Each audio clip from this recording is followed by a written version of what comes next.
우리나라에서는 중풍이라는 이름으로도 잘 알려져 있죠. 서양에서는 스트로크이라는 용어를 쓰는데요.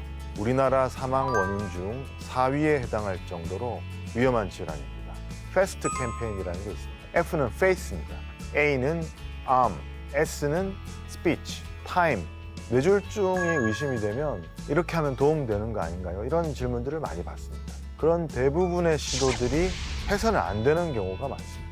절대 아무것도 하지 말고 빨리 119로 연락을 하셔야 됩니다.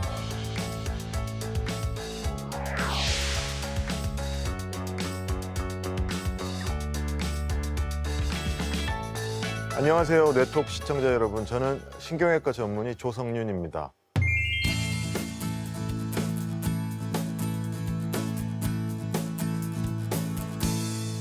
혹시 뇌졸중 하면 어떤 계절을 떠올리시나요? 겨울을 많이 떠올리시는 것 같아요. 그런데 사실 여름도 매우 위험한 계절입니다. 자, 오늘은 바로 이 주제, 폭염보다 무서운 여름 뇌졸중에 대해서 말씀드리겠습니다.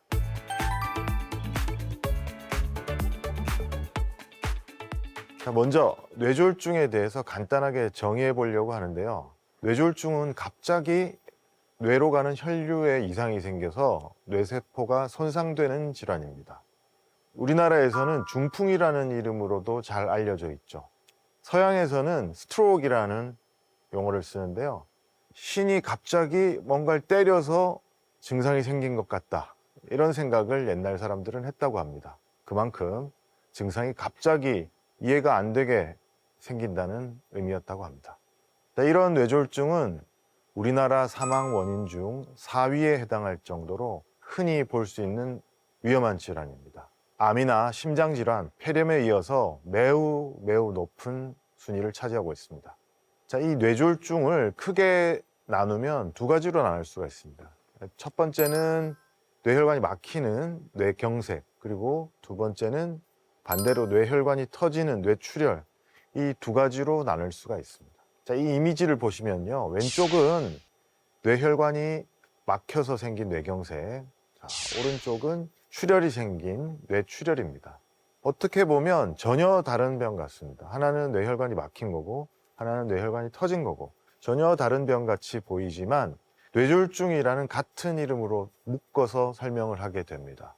결국 겉에서 보았을 때는 뇌가 망가져서 비슷한 증상으로 나타났기 때문에 예전에는 뇌출혈과 뇌경색을 증상만으로 정확히 구분하기 어렵기 때문에 이렇게 묶어서 하나의 병인 것처럼 진단을 했던 것으로 보입니다. CT나 MRI 같은 검사가 워낙 간편하고 빨리 진행할 수 있기 때문에 뇌출혈과 뇌경색은 정확하게 빨리 구분을 할 수가 있죠. 자, 이렇게 구분을 해서 진단이 되고 그렇게 되면 치료 방법도 완전히 달라지게 됩니다.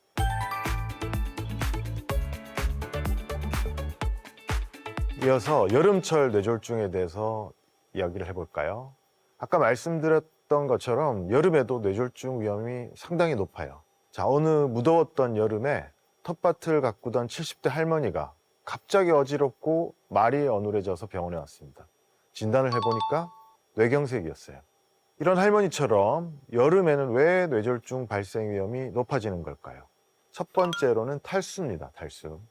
더운 날씨에 땀을 많이 흘리게 되면요, 체내 수분이 줄어들게 되고 그렇다 보면 혈액 내의 점도가 높아집니다. 혈류가 느려지면서 혈전, 피떡지가 생기기 쉬운 환경이 됩니다.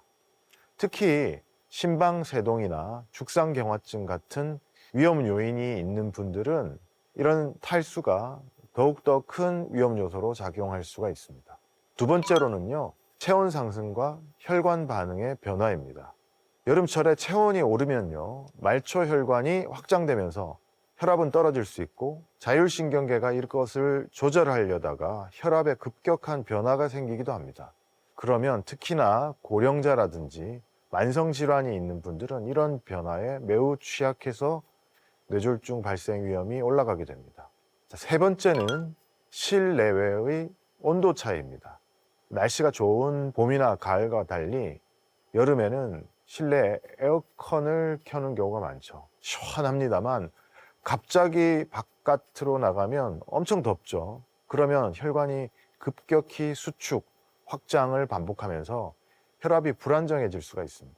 네 번째로는요, 여름철에 음주, 야외 활동 증가입니다. 휴가철이나 캠핑, 야외 모임 등으로 인해서 술 마실 기회가 많아지죠. 술 마시고 나면 알코올로 인해서 소변이 많이 빠져나가게 되고 탈수로 인한 뇌졸중 위험이 점점점 높아질 수가 있는 거죠. 자, 마지막으로는요, 수면 무호흡증 악화와 같은 수면과 관련된 여름철 문제가 있습니다. 다들 열대야 때문에 잠 설쳐본 기억이 있으실 텐데요. 날씨가 더워지면 수면의 질이 당연히 떨어질 수밖에 없습니다. 자, 그러면 교감신경이 항진되고요, 혈압은 올라갈 수 있습니다. 여름철에는 여러 가지 다양한 요인이 복합적으로 작용을 해서요, 평소보다 더 세심한 관리가 필요한 계절입니다. 자, 그래서 땀을 많이 흘리는 여름철에는 수분을 충분히 보충하고 실내외의 온도 차이가 클 때는요, 혈압 변화도 그만큼 커질 수 있으니까 고령자나 기저질환이 있는 분들은 체온 변화에도 주의를 해야겠습니다.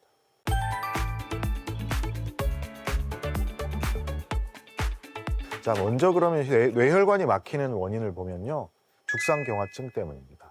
죽상경화증이라는 것은 혈관벽에 조금씩 기름덩어리, 핏덩어리가 들러붙으면서 혈관벽은 점점점 두꺼워지고 실제 피가 지나갈 수 있는 내부 공간은 점점 좁아지는 그런 상황입니다. 그러면서 경화, 혈관이 딱딱해지면서 수축과 이완이 자유롭게 잘 안 되는 그런 상황을 죽상경화증이라고 하고, 이런 죽상경화증에 의해서 서서히 뇌혈관 자체가 막히는 그런 요인이 첫 번째 요인입니다. 자, 두 번째는 그럼 뭐냐? 뇌혈관 자체는 깨끗했는데 어느 날 갑자기 어딘가에서 핏덩어리가 날라와서 콕 처박히는 겁니다. 굵은 핏덩어리가 혈관을 타고 돌다가 뇌로 올라와서 뇌혈관의 작은 부분에 통과하지 못하고 쿡 박혀버리는 겁니다. 자, 그러면 이 핏덩어리는 어디서 올라오느냐?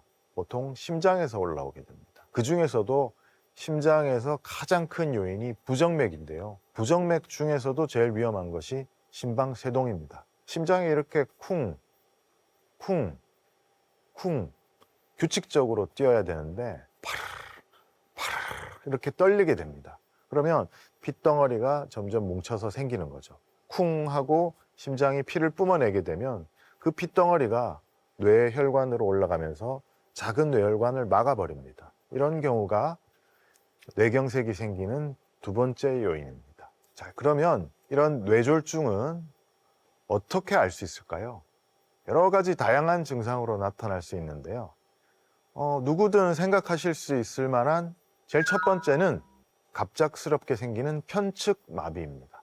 그냥 몸에 힘이 없어서 사지가 다 별로 힘이 없어요, 이런 경우 말고 한쪽 마비가 생긴다는 게 중요합니다. 그리고 갑자기 생기는 겁니다. 어느 날 자고 일어났는데 오른쪽 팔다리가 안 움직여요. 왼쪽 팔다리가 안 움직여요. 이럴 때는 뇌졸중 생각해야 됩니다. 말이 어눌해진다. 말이 어눌해진다는 것은 뇌에서 말을 하게 하는 부분, 능력이 떨어져서 발음이 불분명해지는 경우가 있을 수 있고, 또 얼굴에 마비가 생기면서 그 마비로 인해서도 말하는 게 어려워질 수 있습니다. 다음으로는 시야가 흐려지거나 한쪽 시력이 떨어지는 시각장애가 있을 수 있는데, 눈에서 받아들인 시각 정보가 결국은 후두부에 있는 시각중추로 가서 맺혀야 되기 때문에 후두부 시각중추라든지 눈에서 시작되어서 후두부까지 오는 경로 어딘가에 뇌졸중이 생긴다면 이런 증상이 생길 수가 있습니다. 이 또한 보통 한쪽에 나타나는 경우가 많습니다. 중심을 못 잡는 어지럼증, 뇌에서 중심을 잡아주게 하는 특정 부위가 망가지면 어지럼증을 느낄 수가 있습니다. 누구나 생각할 수 있는 중요한 요인은 극심한 두통이죠. 특히나 극심한 두통의 경우는 뇌출혈을 시사하는 소견일 가능성이 많습니다. 자, 이런 뇌졸중의 다양한 증상들을 쉽게 알아보게 하기 위해서 패스트 캠페인이라는 게 있습니다. 패스트가 영어로 하면 빠른이라는 뜻이죠. 뇌졸중을 빨리 해결해야 된다는 의미를 포함하면서 앞 글자를 따서 만든 캠페인입니다. F는 face입니다. 얼굴을 봤을 때 한쪽 얼굴에 마비가 생기진 않았는지, 그 다음에 A는 arm, 이 팔이죠. 양팔을 들어보라고 했을 때 한쪽 팔이 처지지 않는지, S는 speech, 말이 어눌한지를 봐야 된다. 그리고 마지막으로 패스트의 T는 time입니다. 위에서 말한 한쪽 얼굴이 처지는지, 한쪽 팔이 처지는지, 말이 어눌한지 이런 증상이 생겼다면 time, 지체하지 말고 119로 시간을 절약하라는 뜻입니다. 패스트 캠페인 다들 기억해 주시기 바랍니다.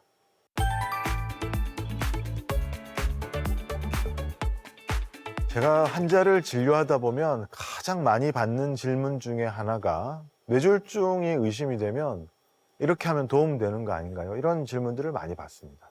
그런데 그런 대부분의 시도들이 해서는 안 되는 경우가 많습니다. 뇌졸중만 의심이 됐다 그러면 손을 따고 옵니다, 응급실에. 그 다음에 손발을 막 주무르시고요. 물도 막 먹이려고 하고요. 청심환이나 아스피린 같은 약물을 먹이려고 하는 시도를 많이들 합니다. 그런데 사실은 회복시키려고 응급조치라고 보호자분들이 생각하시는 이 모든 것들이 상황을 악화시킬 수 있는 위험한 행동들입니다. 뇌졸중에 의한 손발 마비는 뇌가 원인이지 손발이 원인이 아니잖아요. 그렇기 때문에 손따기라든지 손발 주무르기는 결코 뇌졸중의 치료 방법이 될 수가 없습니다.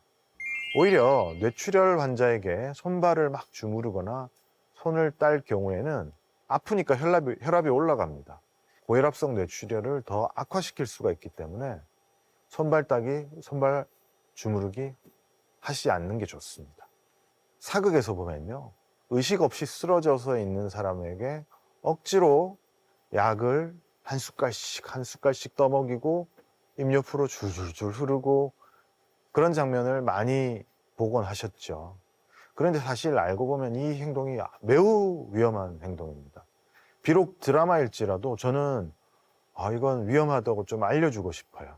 물이나 청심환, 아스피린 같은 걸 억지로 환자한테 복용을 시키면요, 음식물이 식도가 아니라 기도로 흘러가서 그 음식물이 약이 폐로 흘러 들어가면서 흡인성 폐렴을 일으킬 위험이 매우 높습니다. 이 흡인성 폐렴이라는 것은요, 일반적인 세균성 폐렴하고 달리 말 그대로 음식물이 폐로 들어가는 거니까 세균성 폐렴보다 훨씬 위험하고 안타까운 결과를 초래하는 경우가 많습니다.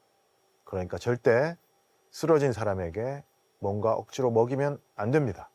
더군다나 뇌졸중 중에서도 혈관이 막힌 뇌경색은요, 아스피린이 좋은 치료제지요. 그렇지만 혈관이 터진 뇌출혈의 경우에는 아스피린이 오히려 피를 잘 멎지 않게 해서 출혈을 악화시킬 수가 있습니다. CT나 MRI 검사를 통해서 뇌출혈이 아니라고 확실히 진단되기 전까지는 절대 함부로 아스피린을 복용시키면 안 됩니다. 청심환을 보통 환자분이 직접 먹는 경우는 거의 없고요. 보호자분이 119가 오기 전에 막 먹이시는 거예요. 청심환 특유의 냄새가 있는데 저는 아주 싫어합니다. 왜냐하면 그 냄새와 관련된 나쁜 기억들이 많기 때문입니다. 청심환을 먹고 그 청심환에 있는 내용물이 위로 흘러 들어가서 환자 기도를 막아서 환자가 급속히 악화되는 경우를 너무 많이 봤기 때문입니다. 집에서 뭔가 도와주려고 하는 행동들이 환자를 망가뜨릴 수 있다는 점 기억하시고요. 절대 아무것도 하지 말고 빨리 119로 연락을 하셔야 됩니다. 이런 응급한 상황을 일으킬 수 있는 뇌졸중 생기지 않게 하려면, 예방하려면 어떻게 해야 될까요?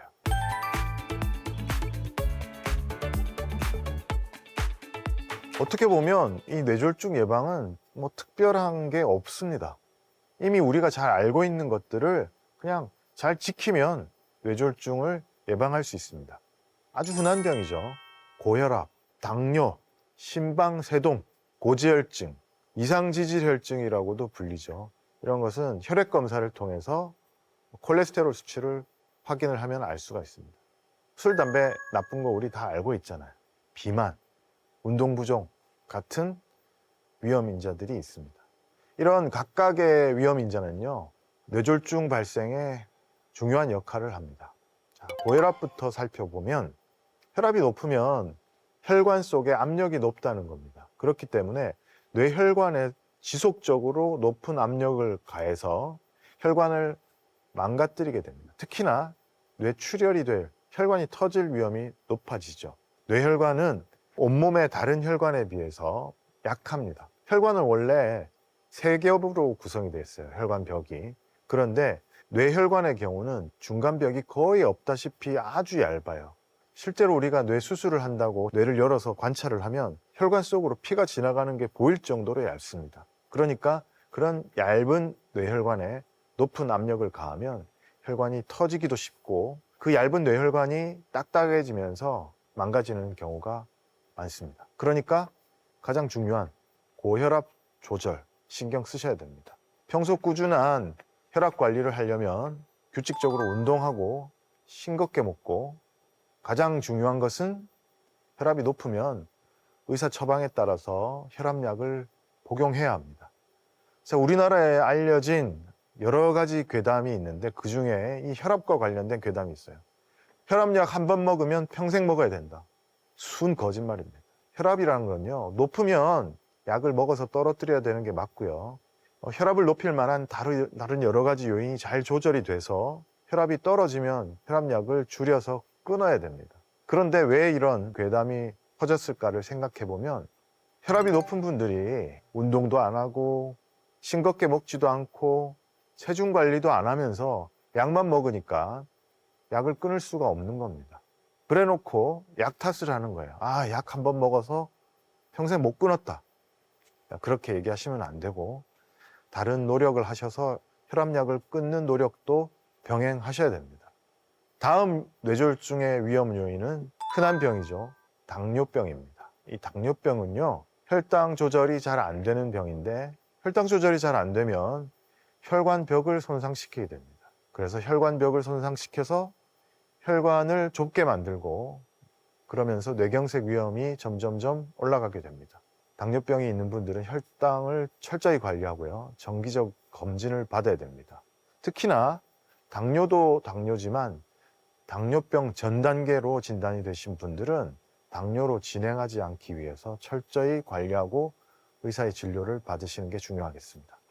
다음으로 널리 알려진 뇌졸중의 위험 요인, 심장에서 생기는 심방세동이라는 부정맥입니다. 이 심방세동이라는 부정맥은요, 심장 안에서 혈액의 흐름을 비정상적으로 만들기 때문에 핏덩어리가 심장 안에서 형성될 가능성이 매우 높아집니다. 그러면서 뇌졸중 위험을 5배 이상 쭉쭉쭉 올리게 만듭니다. 심방세동이라는 병을 진단받은 분들은 심장을 보는 전문의의 진단에 따라서 항응고제라는 심장 내에서 혈전이 생기지 않도록 하는 약을 예방적으로 먹어서 뇌졸중을 막아야 됩니다. 그 다음 고지혈증, 이상지질혈증이라는 병입니다. 이 고지혈증은요, 혈관 안에 콜레스테롤이 쌓여서 혈관을 좁게 만들고 그 중에서도 뇌경색 위험을 높이게 됩니다. 저지방식, 정기적인 운동을 하면서 스타틴과 같은 콜레스테롤을 낮추게 하는 지질 강화제 복용이 필요합니다. 처음부터 운동이나 식이 조절뿐만 아니라 약물까지 거론한 이유는요, 이 3고라고 불리는 고혈압, 고혈당, 고지혈증 이 세 가지 중에서 약 이외의 다른 생활습관 교정으로 가장 조절하기 힘든 것이 고지혈증이기 때문입니다. 그래서 처음부터 약을 말씀을 드렸어요. 그런데 요즘 일부에서 이 이상지질혈증, 고지혈증 치료제인 스타틴이라는 약의 부작용을 과도하게 걱정을 하면서 고지혈증이 심각한데도 불구하고 이 약을 먹지 않아서 고지혈증이 계속되고 그로 인해서 뇌졸중이 발생하는 이런 사례들을 여러 번 봐와서 매우 우려스럽습니다. 자, 그 다음으로 비만. 비만은 고혈압, 당뇨병, 고지혈증, 방금 설명드린 이런 질병의 위험을 모두 증가시키는 또 기저요인이죠. 그래서 적절한 운동을 하고 식이 조절해서 적정 체중을 유지하는 것이 중요합니다. 과도한 음주, 혈압을 올리게 되고 또 혈액 응고 장애까지도 유발할 수도 있습니다. 그렇기 때문에 뇌졸중 위험을 높이는 주요 인자 중에 하나입니다. 반드시 과도한 음주는 절제해야 됩니다. 음주보다 더 위험한 것은 사실 흡연입니다. 제가 우스갯소리로 환자분들한테 이런 얘기를 하는데요. 학교 다닐 때 시험 문제 이런 게 나와요. 어떤 병의 위험 요인을 쓰라. 그런데 공부할 게 하도 많으니까 의과대 학생들이 기억을 잘 못하거든요. 기억이 안 날 때는 그럴 때는 찍어야 됩니다. 주관식이지만 찍을 수가 있어요. 뭘로 찍느냐? 흡연이라고 쓰면 됩니다. 그만큼 흡연은 거의 모든 병에 관여하는 위험 요인인데요. 그 중에서도 특히 혈관을 망가뜨리는 위험 요인입니다. 흡연이라는 건요, 혈관 내벽을 손상시키면서 또 핏덩어리, 혈전 형성을 촉진해서 뇌졸중 위험을 크게 높입니다. 그래서 흡연을 할 경우에는 반드시 금연을 해야 됩니다. 그런데 심지어는 뇌경색 이미 한번 생겼는데 예방약을 드시는 분인데 담배를 계속 피는 경우도 있습니다. 그런 경우에는요, 아무리 약을 먹어도 담배가 약을 이깁니다. 그러면서 혈관이 점점 좁아지고 다시 막히는 사례를 많이 볼 수 있습니다. 자, 이런 여러 가지 위험인자를 조절하는 약물이 많겠죠. 그런데 안타까운 것은 이런 약물을 자의로 중단해버리고 소위 중풍에 좋다고 광고하는 여러 가지 식품들을 눈여겨봤다가 중요한 약은 다 끊어버리고 그런 식품만을 섭취를 하는 분들이 있습니다. 그러다가 안타깝게도 뇌졸중으로 발병하는 사례가 종종 나타납니다. 반드시 뇌졸중을 막아줄 수 있다. 이런 건강기능식품 같은 건 없습니다. 그런 것에 너무 큰 기대를 가지시면 안 되고 가장 기본을 지키셔야 돼요. 식이습관, 생활습관, 운동 조절하고 필요하면 약을 꼭 먹어야 됩니다. 자, 지금까지 여름철 뇌졸중의 위험성과 예방에 대해서 쭉 말씀을 드렸어요. 뇌세포는 손상되면 절대 다시 돌이킬 수가 없습니다. 예방을 잘하는 것이 가장 중요하고요. 만약에 뇌졸중이 발생했다 그러면 빨리 대처하는 게 좋습니다. 생활습관, 정기검진, 고혈압, 당뇨관리 이런 모든 것들 모두 오늘부터 당장 시작할 수 있습니다. 여름에는 갈증을 느끼지 않아도 물 한 잔 더 마시고요. 한낮에 뜨거운 햇볕 아래서는 외출을 자제하시고 시원한 실내에서도 갑자기 바깥으로 나갈 때 체온 조절에 신경을 쓰시고요. 이런 여름철 뇌 건강을 신경 쓰고 관리하신다면 여러분들도 여름철 뇌졸중 충분히 예방하실 수 있습니다. 자, 오늘 강연이 여러분의 뇌 건강, 특히 여름철 뇌혈관 건강에 도움이 됐기를 바랍니다. 지금까지 신경외과 전문의 조성윤이었습니다. 감사합니다. 특별한 원인이 없는데도 머리가 아프다. CT나 MRI 같은 검사를 해서 알 수 있는 그런 병이 아닙니다. 심리적으로 긴장했다는 면도 있지만 이 머리 주위의 근육이 긴장했다 이렇게 생각하시면 됩니다. 그렇다고 그냥 있기에는 아프니까 진통제를 먹게 되는 거죠. 이렇게 약을 내 맘대로 먹어도 되나? 가능하면 안 먹고 참는 게 좋은가? 약을 먹어서 두통을 더 악화시킬 수도 있습니다. 병원에 꼭 와봐야 하는 그런 두통 증상들은 어떤 것이 있을까요?